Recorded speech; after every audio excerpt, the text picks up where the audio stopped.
مدینے سے بلاوا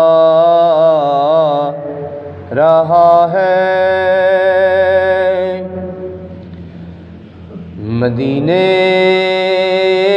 سے بلاوا رہا ہے، مدینے سے بلاوا آ رہا ہے، میرا دل مجھ سے پہلے جا رہا ہے، میرا دل مجھ سے پہلے جا رہا ہے، شب فرقت سے دل گھبرا رہا ہے، شب فرقت سے دل گھبرا رہا ہے، مدینہ آپ کا یاد آ رہا ہے، مدینہ آپ کا یاد آ رہا ہے، یہاں مرضی نہیں چلتی کسی کی، یہاں مرضی نہیں چلتی کسی کی، مدینے والا ہی بلوا رہا ہے، مدینے والا ہی بلوا رہا ہے،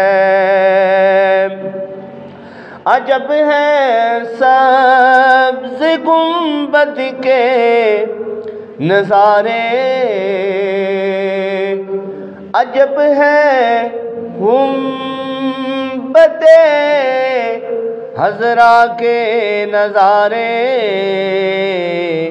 نگاہوں کو خدا یاد آ رہا ہے، نگاہوں کو خدا یاد آ رہا ہے، نوازوں کا وہ صدقہ بانٹتے ہیں، نوازوں کا وہ صدقہ بانٹتے ہیں، زمانہ ان کا صدقہ کھا رہا ہے، زمانہ ان کا صدقہ کھا رہا ہے، یہ چکی سیدہ زہرا کی چکی ہے، یہ چکی سیدہ کی چل رہی ہے، زمانہ جتنا لنگر کھا رہا ہے، زمانہ جتنا لنگر کھا رہا ہے، بلائیں گے تجھے بھی سرور دی، دل محمود تو کیوں گھبرا رہا ہے، مدینے سے بلاوا آ رہا ہے، میرا دل مجھ سے پہلے جا رہا ہے۔ حمد و ثنا رب ذوالجلال اور ہدیہ بحضور سرور کائنات صلی اللہ علیہ وآلہ وسلم پیش کرنے کے بعد سامعین ذی احتشام آج 12 شعبان المعظم ہے اور آپ جانتے ہیں کہ 14 شعبان المعظم کا دن اور جو رات ہوتی ہے 14 شعبان المعظم کی، وہ 15ویں رات یعنی شب برات ہوتی ہے۔ تو اس کو بڑی عظمت حاصل ہے۔ اس رات کو اسی حوالہ سے چند معروضات آپ کے سامنے عرض گزار کروں گا۔ دعا ہے اللہ تعالی حق گوئی کی توفیق عطا فرمائے۔ سامعین ذی احتشام، میں نے جو آپ کے سامنے آیا کریمہ پڑھی یہ 25واں پارہ ہے، سورۃ الدخان ہے، آیت نمبر 3 ہے۔ اس میں اللہ تعالیٰ نے ارشاد فرمایا انا انزلناہ فی لیلۃ مبارکۃ انا کنا منذرین، فرمایا بے شک ہم نے اسے اتارا، انا انزلناہ بے شک ہم نے اسے اتارا، انزلنا نا کی جو ضمیر ہے وہ ہم کے لیے آتی ہے کہ بے شک ہم نے اسے اتارا فی لیلۃ مبارکۃ، لیلہ کہتے ہیں رات کو، مبارک کہتے ہیں دن برکت والی کو۔ بے شک ہم نے اس کو اتارا ایک بابرکت رات میں، انا کنا منذرین، اور ہماری یہ شان ہے کہ ہم بر وقت خبردار کر دیتے ہیں۔ سامعین ذی احتشام، اس کی تفسیر حضور ضیاء الامت حضرت جسٹس پیر محمد کرم شاہ الازہری رحمۃ اللہ علیہ آپ نے کچھ یوں نقل فرمائی ہے۔ آپ فرماتے ہیں یعنی ہم نے ہی اس کو نازل کیا ہے اور بڑی خیر و برکت والی ہے، اس کو نازل کیا ہے۔ تو وہ کون سی رات ہے؟ تو اللہ تعالیٰ نے تو اشارہ ہی دیا ہے کہ ہم نے اسے بابرکت رات میں اتارا، کس کو؟ قرآن پاک کو۔ تو وہ کون سی رات تھی؟ تو ایک گروہ وہ ہے، حضور ضیاء الامت نے لکھا، جو یہ کہتا ہے، اور وہ مفسرین میں سے حضرت ابن عباس اور حضرت قتادہ اور ان کے ساتھ مفسرین ہیں، وہ یہ کہتے ہیں کہ وہ 27ویں شب تھی، یعنی رمضان المبارک کی جو 27ویں شب ہوتی ہے شب قدر کی، اس کے بارے میں یہ آیت کریمہ ہے۔ لیکن حضرت اکرمہ بن ابی جہل اور ان کے ساتھ جو دوسرے مفسرین ہیں وہ کہتے ہیں کہ قرآن کا جو حصہ ہے وہ شب برات کو اتارا گیا، یعنی 15 شعبان المعظم کی رات کو اتارا گیا۔ تو سامعین ذی احتشام، تو یہ رات ویسے ہی بڑی بابرکت ہے، ویسے ہی بڑی بابرکت رات ہے۔ حضرت علی المرتضیٰ شیر خدا رضی اللہ عنہ آپ روایت کرتے ہیں، علم کے شہر، اور جو علم کے شہر کے دروازے ہیں، جنہیں آنا مدینۃ العلم والی بابوہا کی خیرات ملی ہے، وہ روایت کرنے والے ہیں اس بابرکت رات کے بارے میں۔ آپ فرماتے ہیں حضور صلی اللہ علیہ وآلہ وسلم نے ارشاد فرمایا کہ جب 15 شعبان کی رات آئے، کون سی رات آئے؟ 15 شعبان المعظم کی رات آئے، تم کیا کیا کرو؟ رات کو اٹھ کر تم نوافل پڑھا کرو، عبادت کیا کرو۔ کس رات کو؟ 15 شعبان المعظم کی رات کو عبادت کیا کرو، پھر دن کا روزہ رکھا کرو۔ پھر حضور علیہ الصلوۃ والسلام نے ارشاد فرمایا، روایت کرنے والے ہیں حضرت علی المرتضیٰ شیر خدا، آپ فرماتے ہیں حضور نے ارشاد فرمایا کہ جب 15 شعبان المعظم کی رات آتی ہے، اللہ تعالیٰ آسمان دنیا پہ نزول فرماتا ہے اور اعلان فرماتا ہے۔ شام کا جب وقت ہوتا ہے، آفتاب غروب ہو جاتا ہے، اس وقت اللہ تعالیٰ آسمان دنیا پہ نزول فرماتا ہے اور ارشاد فرماتے ہیں، اعلان ہوتا ہے، منادی ہوتی ہے کہ ہے کوئی مجھ سے رزق طلب کرنے والا، میں اس کے رزق میں اضافہ کروں، ہے کوئی مجھ سے بخشش طلب کرنے والا، میں اس کو بخشوں، ہے کوئی مجھ سے اولاد طلب کرنے والا، میں اسے اولاد عطا کر دوں، ہے کوئی مجھ سے مشکلات کو حل کروانے والا، میں اس کی مشکلات کو حل کر دوں۔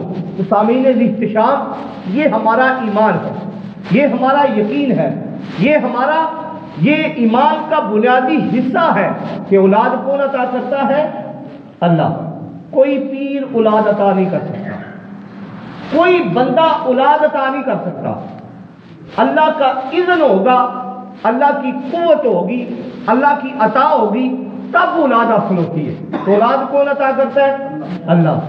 رزق کون دیتا ہے؟ اللہ۔ گناہوں کو معاف کرنے والا کون ہے؟ اللہ۔ تو سامعین احتشام، ہمارا یقین پختہ نہیں ہے، ہمارا اللہ پہ اعتقاد پختہ نہیں ہے۔ آج بھی ہماری جو بھی مشکل ہو، اگر ہم اللہ سے سوال کریں گے تو ضرور بر ضرور اللہ تعالیٰ حل فرمائیں گے۔ ہم حل کروانے کی کوشش ہی نہیں کرتے۔ ہم آئیں اللہ کی بارگاہ میں، رات کو آئیں، رات کو اٹھ کر 2 نفل پڑھے اور اللہ کی بارگاہ میں گڑ گڑائیں، اللہ کی بارگاہ میں مانگے، وہ اللہ ضرور عطا کرے گا۔ لیکن ہمیں مانگنے کا ڈھنگ ہی نہیں آتا، ہمیں مانگنے کا طریقہ ہی نہیں آتا۔ حضور صلی اللہ علیہ وآلہ وسلم نے ارشاد فرمایا نا، حضور نے فرمایا اس طرح مانگا کرو جس طرح بچہ جو ہے وہ مانگتا ہے۔ اگر بچے کو کوئی چیز نہ ملے وہ کیا کرتا ہے؟ پہلے تھوڑا سا روتا ہے، ٹھیک ہے، ناراض ہوتا ہے، پھر زور سے روتا ہے، تو والدین اس کی بات سن لیتے ہیں۔ تو اللہ سے مانگنے کا طریقہ یہ ہے، اللہ کی بارگاہ میں التجا کرے، پھر رو کے اللہ کی بارگاہ میں سوال کرے، وہ اللہ ضرور عطا کرے گا۔ تو سامعین احتشام، تو اللہ تعالیٰ نے ارشاد فرمایا انا انزلناہ فی لیلۃ مبارکۃ انا کنا منذرین، بے شک ہم نے اس کو بابرکت رات میں اتارا۔ تو سامعین احتشام، یہ جو سنڈے کی رات ہے وہ 15 شعبان المعظم کی رات ہے، وہی شب برات ہے۔ تو اللہ تعالیٰ ہم سب کو اس رات کو صحیح طریقے سے عبادت کرنے کی توفیق عطا فرمائے۔ ایک اور روایت حضور صلی اللہ علیہ وآلہ وسلم کی حدیث مبارکہ سنیے اور اپنے ایمان کو تازگی بخشیے۔ حضرت عائشہ صدیقہ رضی اللہ عنہا آپ ارشاد فرماتی ہیں، آپ روایت کرنے والی ہیں کہ حضور صلی اللہ علیہ وآلہ وسلم، ایک رات میں نے دیکھا کہ حضور صلی اللہ علیہ وآلہ وسلم اپنے بستر پہ آرام فرما نہیں۔ میں جب رات کو اٹھی دیکھا حضور اپنے بستر پہ نہیں ہے، میں نے دیکھا کہ ایک سایہ جا رہا، میں اس سائے کے پیچھے گئی، کیا دیکھا حضور علیہ الصلوۃ والسلام جنت البقیع میں گئے ہیں اور آسمان کی طرف رخ کیا ہے اور دعا مانگ رہے ہیں۔ جب حضور علیہ الصلوۃ والسلام نے میری آہٹ سنی تو ارشاد فرمایا، اے عائشہ جانتی ہو آج کی رات کون سی ہے؟ تو حضرت عائشہ ارشاد فرماتی ہیں کہ یا رسول اللہ صلی اللہ علیہ وآلہ وسلم، وہ روایت کرنے والی ہے کہ حضور صلی اللہ علیہ وآلہ وسلم نے جب فرمایا تو میں نے عرض کی، یا رسول اللہ نہیں، اللہ و رسولہ عالم، اللہ اور اس کا رسول بہتر جانتا ہے۔ تو حضور علیہ الصلوۃ والسلام نے ارشاد فرمایا، اے عائشہ آج کی جو رات ہے وہ 15 شعبان المعظم کی رات ہے۔ آج کی رات اللہ تعالیٰ لوگوں کی بخشش فرماتا ہے، اور کتنی بخشش فرماتا ہے۔ حضور علیہ الصلوۃ والسلام نے ارشاد فرمایا کہ بنو کلب کی بکریوں کے بالوں کے برابر اللہ تعالیٰ لوگوں کی بخشش فرماتا ہے۔ تو سامعین احتشام، آپ ذرا تھوڑا سا غور کریں، ایک بکری، آپ نے بکری دیکھی ہے، کیا آپ بکری کے بال گن سکتے ہیں؟ ناممکن ہے۔ تو اس وقت مدینہ میں بنو کلب قبیلہ ایسا تھا، لوگ مثال دیا کرتے تھے کہ اتنی بکریاں ہیں، ان کی تعداد گننا ممکن نہیں ہے، معلوم نہیں کی جا سکتی۔ تو سامعین احتشام، یہ وہ رات ہے اللہ تعالیٰ بنو کلب کی بکریوں کے بالوں کے برابر لوگوں کی بخشش فرماتا ہے۔ اسی طرح ایک اور روایت ہے، حضرت شیخ عبدالحق محدث دہلوی آپ فرماتے ہیں کہ آپ ارشاد فرماتے ہیں، آپ نے اپنی کتاب نزہۃ المجالس میں یہ لکھا ہے کہ حضور علیہ الصلوۃ والسلام کو ایک دن حضرت عائشہ صدیقہ رضی اللہ عنہا سے روایت ہے یہ بھی، اور انہوں نے اس روایت کو نقل کیا ہے۔ اب فرماتے ہیں کہ حضرت عائشہ ارشاد فرماتی ہیں، وہ روایت کرنے والی ہیں کہ حضور علیہ الصلوۃ والسلام کو ایک رات میں نے دیکھا، حضور علیہ الصلوۃ والسلام اٹھے ہیں، وضو فرمایا ہے، اور آپ نے لمبا قیام کیا ہے، لمبا قیام کیا ہے. پھر حضور علیہ السلام نے لمبا رکوع کیا ہے. پھر حضور علیہ السلام نے ایک لمبا سا سجدہ کیا ہے. تو میں نے جب دیکھا تو اتنا لمبا سجدہ حضور علیہ السلام نے کیا، میں نے یہ سمجھا کہ نعوذ باللہ حضور کی روح جو ہے پرواز کر گئی. اتنا لمبا سجدہ کیا حضور علیہ السلام بالکل ساکن ہو گئے. میں نے یہ سمجھا، حضرت عائشہ روایت کرتی ہیں، میں نے یہ سمجھا کہ حضور کی روح پرواز کر گئی ہے، نعوذ باللہ. تو میں نے جا کر حضور علیہ السلام کے سر انور کو ہلایا، جنبش دی. تو جب میں نے ہلایا حضور علیہ السلام نے نماز کو مکمل کیا، پھر میری طرف متوجہ ہوئے اور ارشاد فرمایا کیا عائشہ تو نے یہ سمجھا کہ میں نے تمہارے ساتھ جو ہے خیانت کی ہے؟ تو حضرت عائشہ عرض کرتی ہیں فداک امی و ابی یا رسول اللہ، یا رسول اللہ صلی اللہ علیہ وآلہ وسلم میرے ماں باپ آپ پہ قربان جائیں. میں نے یا رسول اللہ صلی اللہ علیہ وآلہ وسلم سجدے کی حالت میں آپ اس قدر ساکن ہو گئے تھے، میں نے یہ سمجھا اور پریشان ہو گئی کہ آپ کی روح پرواز کر گئی ہے. تو حضور علیہ السلام نے ارشاد فرمایا اے عائشہ آج کی جو رات ہے وہ 15 شعبان کی رات ہے، آج شب برات ہے. اے عائشہ آج کی رات وہ رات ہے جب اللہ تعالیٰ اپنی رحمت کے 300 دروازے کھول دیتا ہے، 300 دروازے رحمت کے کھول دیتا ہے. اور حضور علیہ السلام نے ارشاد فرمایا 5 لوگ ایسے ہیں. کتنے لوگ ہیں؟ 5. ان کی اس رات کو بھی بخشش نہیں ہوتی. ہمیں دیکھنا یہ ہے کیا ہم ان 5 لوگوں میں شامل تو نہیں ہیں؟ 5 لوگ. ایک حضور علیہ السلام نے ارشاد فرمایا وہ بندہ جو شراب پیتا ہے اس کی آج کی رات بخشش نہیں ہے. دوسرا حضور علیہ السلام نے ارشاد فرمایا جو زنا پہ اصرار کرتا ہے. زنا پہ اصرار سے کیا مراد ہے؟ یعنی ایک بار اس نے زنا کیا، پھر معافی مانگی، پھر وہ بار بار زنا کرتا ہے، تو اس کی بھی آج کی رات بخشش نہیں. تیسرے نمبر پہ حضور علیہ السلام نے ارشاد فرمایا وہ بندہ جو اللہ کے ساتھ کسی اور کو شریک ٹھہراتا ہے. شریک کا معنی پتہ کیا ہے؟ کہ اللہ کے علاوہ کسی اور کی عبادت کرتا ہے، اللہ کو رب نہیں مانتا، وہ مشرک ہوتا ہے، اس کی بھی بخشش نہیں ہے. چوتھے نمبر پہ وہ بندہ جو جادوگر ہے، جادو کرتا ہے، اس کی بھی آج کی رات بخشش نہیں ہے. 5واں وہ بندہ جو والدین کا نافرمان ہے، اس کی بھی آج کی رات بخشش نہیں ہے. سامعین عزیز احتشام، والدین کی جو عزت کرنا ہے، والدین کا حکم ماننا ہے، یہ اسلام کے فریضوں میں سے پہلا فریضہ ہے. اللہ تعالیٰ نے 15ویں پارے میں ارشاد فرمایا فَلَا تَقُل لَّهُمَا اُفٍّ وَلَا تَنْهَرْهُمَا. کیا لوگوں اللہ تعالیٰ ارشاد فرما رہے ہیں کہ اپنے والدین کے سامنے اف تک نہ کہو. کوئی گالی نکالنا یا ان کو برا بلا کہنا یا کوئی بات کرنا تو بڑی دور کی بات، ان کے سامنے اف تک نہ کہو. اور جو بندہ والدین کا نافرمان ہے شب برات کو بھی اس کی بخشش نہیں ہو سکتی. تو سامعین عزیز علماء میں سے جو اہل طریقت لوگ ہیں وہ ارشاد فرماتے ہیں کہ کوئی بھی رات ہو جس رات کو بندہ صحیح قلب سلیم کے ساتھ، صحیح دل کے ساتھ اللہ کی بارگاہ میں حاضر ہوتا ہے، رکوع کرتا ہے، سجود کرتا ہے، اللہ کی بارگاہ میں روتا ہے، گڑ گڑاتا ہے، اسے عبادت کا لطف آتا ہے، وہی رات اس کے لیے شب قدر ہے، وہی رات اس کے لیے شب برات ہے. تو یہ جو رات اللہ نے رکھی ہے وہ اس لیے رکھی ہے کہ کوئی بندہ جو نماز بھی ادا نہیں کرتا، کوئی ایسا بندہ جو بڑا گنہگار ہے، وہ بھی آج اگر اس رات کو آئے گا اللہ اس کی بھی بخشش فرما دے گا. وہ رب تو بڑا رحیم ہے، وہ رب تو بڑا کریم ہے. سامعین عزیز احتشام، آپ یہ واقعہ سنیں گے تو آپ کو اندازہ ہوگا کہ یہ رات کس قدر جو ہے فضیلت والی رات ہے. حضرت عبد الرحمن صفوری رحمۃ اللہ علیہ آپ ارشاد فرماتے ہیں کہ حضرت عیسیٰ علیہ السلام ایک پہاڑی کے پاس سے گزر رہے تھے. آپ نے دیکھا ایک بڑا ہی خوبصورت پتھر ہے، بڑا ہی چمکدار پتھر ہے. آپ نے جب دیکھا تو حیران ہو گئے، اتنا خوبصورت پتھر پہاڑی میں.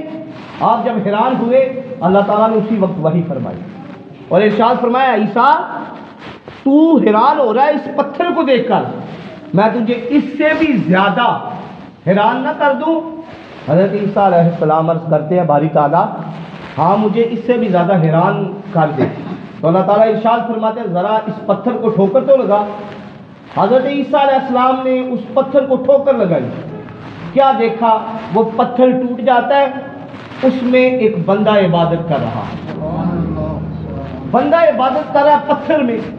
آپ اور زیادہ حیران ہو گئے کہ ایک بندہ ہے وہ پتھر میں عبادت کر رہا ہے۔ تو سامعین عزیز احتشام، آپ نے جب دیکھا وہ بندہ جب اپنی عبادت مکمل کرتا ہے تو حضرت عیسیٰ علیہ السلام اس سے مخاطب ہوتے ہیں، آپ ارشاد فرماتے ہیں تو کب سے اس جگہ پہ ہے؟ وہ کہتا ہے میں 400 سال سے عبادت کر رہا ہوں اور اسی پتھر میں کر رہا ہوں۔ پھر حضرت عیسیٰ علیہ السلام نے سوال کیا تو کھاتا کہاں سے ہے، تو پیتا کہاں سے ہے؟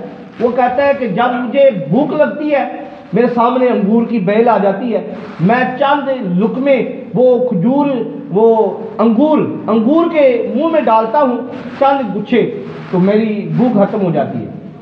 تو پھر حضرت عیسیٰ علیہ السلام فرماتے ہیں کہ تو یہ بتا تو پیتا کہاں سے ہے؟ وہ کہتا ہے جب مجھے بھوک لگتی ہے میرے سامنے دودھ آ جاتا ہے، میں دودھ پی جاتا ہوں، میری جو پیاس ہے وہ بھی ختم ہو جاتی ہے۔ تو حضرت عیسیٰ علیہ السلام حیران ہو جاتے ہیں اور دل میں سوچتے ہیں کہ یہ جو بندہ 400 سال سے عبادت کر رہا ہے، اس سے بھی بڑھ کے کسی کی عبادت ہوگی، اس سے بھی بڑھ کے کوئی بندہ افضل ہوگا اللہ کی بارگاہ میں؟ تو اسی وقت اللہ تعالیٰ وحی فرماتے ہیں، اللہ تعالیٰ ارشاد فرماتے ہیں اے عیسیٰ میرے محبوب کی امت کو میں ایک ایسی رات عطا کروں گا، اس رات میں جو بندہ صدق دل کے ساتھ 2 نفل ادا کرے گا اللہ تعالیٰ اسے 400 سال کی عبادت کا ثواب عطا فرمائے گا۔ تو سامعین احتشام، وہی رات اس اعتبار کو رات ہے۔ اللہ تعالیٰ ہمیں زیادہ سے زیادہ اس رات کو عبادت کرنے کی توفیق عطا فرمائے۔ تو سامعین احتشام، اس میں ایک دو وظیفے کے طور پہ میں آپ کو بتاؤں گا اس رات کے حوالہ سے کہ روایت بھی ہے، اکثر مفسرین نے بھی لکھا ہے کہ جو بندہ یعنی یہ سنڈے کو ہے نا، سنڈے کو عصر کے بعد یعنی 15 شعبان کی رات یعنی 14 شعبان کو عصر کے بعد جو بندہ 40 مرتبہ آسان سا جملہ لا حول ولا قوت الا باللہ العلی العظیم پڑھتا ہے اللہ تعالیٰ 40 سال کے گناہوں کو معاف فرما دیتا ہے۔ اور یہ جو لا حول ولا قوت الا باللہ العلی العظیم یہ جو جملہ ہے، یہ بندہ جو بندہ ایک دفعہ پڑھتا ہے، حضور علیہ الصلوۃ والسلام نے ارشاد فرمایا اللہ تعالیٰ اس کی 99 تکالیف کو دور فرما دیتا ہے، اور سب سے بڑھ کر یہ سب سے کم اسے یہ اس کا اجر ملتا ہے، اللہ تعالیٰ اسے امن عطا فرماتا ہے، سکون قلب عطا فرماتا ہے جو بندہ ایک دفعہ لا حول ولا قوت الا باللہ العلی العظیم پڑھتا ہے۔ تو عصر کے بعد اس اتوار کو 40 مرتبہ لا حول ولا قوت الا باللہ العلی العظیم جو بندہ پڑھے گا اللہ تعالیٰ 40 سال کے گناہوں کو معاف فرماتا ہے۔ اسی طرح صلاۃ التسبیح کے متعلق کہ جو بندہ حضور کا ارشاد بھی ہے، حدیث مبارکہ بھی ہے کہ حضور نے اپنے ایک صحابی کو ارشاد فرمایا کیا میرے صحابی اسے روزانہ پڑھا کر، اگر روزانہ نہیں پڑھ سکتا تو کوشش کیا کر ایک ہفتے میں پڑھا کر، اگر ہفتے میں نہیں پڑھ سکتا تو ایک سال میں ایک دفعہ پڑھا کر، سال میں ایک دفعہ بھی نہیں پڑھ سکتا تو زندگی میں ایک دفعہ ضرور پڑھنا صلاۃ التسبیح کو۔ جو بندہ صلاۃ التسبیح کو پڑھتا ہے اللہ تعالیٰ زندگی بھر کے گناہوں کو معاف فرما دیتا ہے۔ سامعین عزیز شام، اللہ تعالیٰ عمل کرنے کی توفیق عطا فرمائے۔ تو 14 شعبان المعظم کی رات کو اسی آپ کی جامعہ مسجد میں انشاءاللہ عشاء کی نماز کے بعد صلاۃ التسبیح بھی ادا کی جائے گی۔ اللہ تعالیٰ ہم سب کو عمل کرنے کی توفیق عطا فرمائے اور اس رات کو با مقصد گزارنے کی توفیق عطا فرمائے۔ اللہ تعالیٰ اس رات کے صدقے میں ہم سب کے گناہوں کو معاف فرمائے۔ اللہ تعالیٰ جو کچھ بیان کیا سب سے پہلے مجھے، اس کے بعد آپ سب کو عمل کرنے کی توفیق عطا فرمائے۔ وآخر دعوانا ان الحمد للہ رب العالمین۔ جن احباب نے سنتے ادا فرمانی ہے سنتے ادا فرمانے اور ساتھ ہی صفوں کو درست